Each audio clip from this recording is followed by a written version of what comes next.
Good afternoon, fellow punters. Back with you again today, just gone 1 o'clock on Wednesday with two for tomorrow.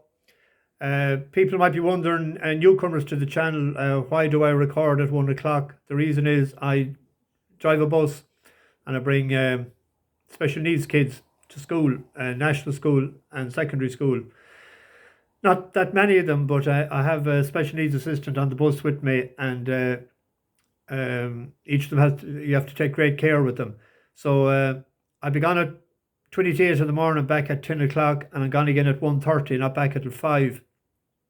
So I record this about 1, a quarter past 1. When I leave, I'll just upload it as I'm driving. And if I left until 5 o'clock, it'll be 8 or 9 o'clock before it's up at night. So people like to get it in the evening.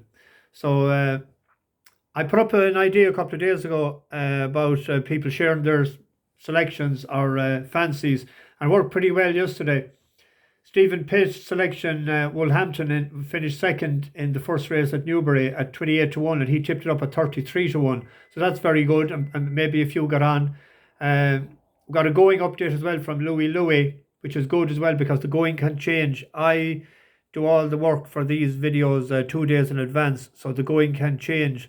Like it did yesterday, got a bit good to Ferrum in Tipperary with Moss Tucker. Now, he ran a good race. He ran into a 5 furlong specialist who had done really well around Dundalk, and they ran that race in 57.5 seconds, which is really clipping it in Ireland. So we needed more of a stamina test with ground, soft or heavy, which the other horse wouldn't go in, and we would. Or else we needed a 6 furlong because he was closing like a train coming up to the line. So it ran a good race. It went on the ground. Had a slight concern, but it was okay on it, and it will win a race at 6. The other two yesterday, Tregony, the filly in Newbury, ran well. Needs to learn how to settle and probably drop a furlong, a little bit faster pace, and up against her own sex, she'll pick up a race or two. And Max Flamingo didn't like the Mayo Air or Ballinrobe or something, but he didn't jump with the same fluency in the first mile. So he was out the window, fell out the back of my television in the latter half of the race. But we'll have days like that. Scott was all smiles after tipping Hebrides yesterday. It got his head down in the right spot to dead heat on the line. Good shout, Scott. Craig was in hard luck in Ballinrobe with Hewick. When I used to go racing a lot to Ballinrobe years ago, the final hurl was in the finishing stretch, about a couple of hundred yards from the line. Now it's the final hurl is around the bend, and if that hurl was there yesterday, I've no doubt that he would have won. The other one got too much of a run to aim at. Mal Lloyd gave his fancy. He had word for Martin Brazel's horse in the bumper. Now that ran very well. The gap sort of crowded for him when he just hadn't the know-how to go through it. But we'll keep an eye on that, especially when it goes over hurdles. It's with a shrewd outfit. Sean Hawkyard, first time on the bus, as well, asked about Aidan O'Brien's filly going in the Oaks, and it is declared now, and it ran a good prep race in the Chester Oaks, which is always a good race. I'll be going into that more in depth tonight and tomorrow. Thanks for the question. LSC 99, or as I call him, Mr. Shrude, he was all over Elm Valley like myself when it was a 7-1 into 9-4, and he thinks Captain Morgs is a penalty kick today in Cartmel. It's gone money against now, and I thought if it was that I would have tipped it up. I thought it'd be 4-6, 4-7, because Henderson is 1 for 1 on his journey from Lambourne to Cartmel. Is over 4.5 hours, and that would be in a car, but in a horse truck. I think he's bringing up 2 horses today. In a horse wagon, it'd be a lot slower. So they must have. They'll be looking for the money when they're going up there. Best of luck with that. LSC 99. Patrick Hickey was looking for cider as usual. Nothing changes with him, and he had the banner jersey on. I told him to take it off and mind it and keep it clean for Sunday. Davy O'Neill sent apologies. He couldn't travel today. He's in Albufeira in Portugal. He's sunning it up. Peter Wood gave me a good giggle early this morning. He was saying concerning our bus menu. I know what you mean, Peter. Thanks for that. Dylan Thomas was up bright and early as well as usual. And the The ladies looked absolutely stunning as the boarded Breda and Sorka and Christina.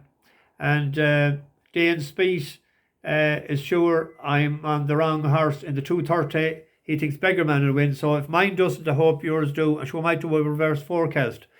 2 cup races tomorrow that I spent a bit of time on last night. The rest of nothing appealed to me at all tomorrow.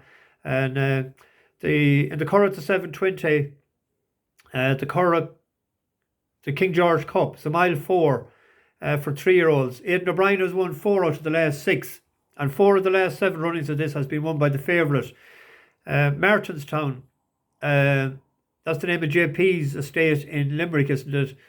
It's a 3-year-old out of Galileo. It won first time out in Cork to mile 2, and went off at 5-1 to suggest that it done better on the track than they were expecting, because the big money wasn't down on the Coolmore horse, and it normally is on when they know this, that they fancy it. And it stayed on very well, I thought. It pulled out from the rail and ran to the line very strong. Now the 3rd and 4th have won since, and there's collateral form there, because Flying Dolphin, that won for Sean Mulrine, that was second to Boundless Ocean when it ran first time out in April over 10 furlongs in Leopardstown. So he would have improved to win last time. And Boundless Ocean was 13 to 15 in the 2,000 guineas. Now it's a decent enough horse. It gets into awful unlucky situations though. I don't know, is it one eye or what? But it has been unlucky several times, including the last time in the Gallinall Stakes. So I'm hoping we'll be improving enough to win. I think, it looks like it's going to be a 2-horse race. Boundless Ocean has raced 103. So I'm sure we ran in the 90s first time out. So it needs to improve again. So the step up and trip might do that for us. So we'll go 2 points win on that. He does hold 2 Group 2 entries and 2 Group 1 entries, including the Irish Derby. So, he's thought well of at home. The other cup race tomorrow is the Zetland Gold Cup 1 mile 2 race in Redcar. It's for 4-year-olds do particularly good in a down through the year. And I picked a 4-year-old there, number 3, Staywell, for Hughie Morrison. It's out of Ifrage. It's rated 96 now, went up £4 for finishing second in seasonal debut or seasonal appearance in Kempton. It likes top of the ground. It won a maiden in Windsor last April. The trainer is going pretty okay. Out of the last 24 runners, he had 3 winners and 9 places, and it's entered as well as he in the John Smith's Cup. So that it'll needs probably a few pounds to make sure to get into that. Anyway, that's the crack. There's the 2. We have a few good running today. That Vermine Cliffs in the 240. It was 33s yesterday evening when I got first show, and then it came in. It's into 8 or 9 to 1 now. So hopefully that at least get a place anyway. And the other ones are strong enough in the market too. So with the help of God, we might get a bit of luck on our side today. We had a bit of bad luck there with ground changing and different things but we had a decent May. It was a winning month again, and we're only 3 months old already, and we've had 3 winning months. So I know there's been a few given out an odd time, but we can't have winners every day, and we're doing our best. And it's their chips are free, and they always will be. And we're out to get at the bookies satchels. That's the name of the game, to make a few pound. So spread the word and subscribe to the channel. Thanks very much.